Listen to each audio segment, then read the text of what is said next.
নির্বাচন কমিশনের হিয়ারিং চলাকালীন ব্যাপক উত্তেজনা। মালদা জেলার হরিশ্চন্দ্রপুর ১ নম্বর ব্লকের নির্বাচন কমিশনের হিয়ারিং চলাকালীন ব্যাপক উত্তেজনা সৃষ্টি হয়। পরিস্থিতি সামাল দিতে ঘটনাস্থলে উপস্থিত ছিলেন হরিশ্চন্দ্রপুর থানার আইসি নিজে। সেই সময় পুলিশের সঙ্গে সাধারণ মানুষের মধ্যে বচসা ও ধস্তাধস্তির ঘটনা ঘটে। পুলিশ সূত্রের অভিযোগ, হিয়ারিং কেন্দ্র চত্বরে কয়েকজন ব্যক্তি পুলিশের গায়ে হাত তোলেন। এমনকি হরিশ্চন্দ্রপুর থানার আইসির সঙ্গেও ধস্তাধস্তি হয় বলে অভিযোগ। অন্যদিকে সাধারণ মানুষের পাল্টা অভিযোগ, ঘন্টার পর ঘন্টা লাইনে দাঁড়িয়ে থেকেও তাদের হয়রানির শিকার হতে হচ্ছে।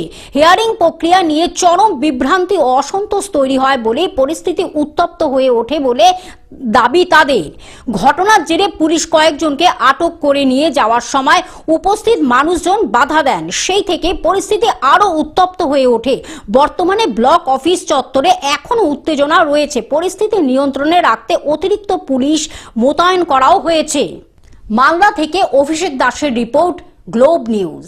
এখন থেকে গ্লোব টিভি দেখুন আপনার স্মার্টফোনেও। গুগল প্লে স্টোর অথবা অ্যাপল স্টোর থেকে ডাউনলোড করুন গ্লোব টিভি লাইভ অ্যাপ। এছাড়া জিও টিভি অ্যাপ থেকে দেখুন গ্লোব টিভি লাইভ।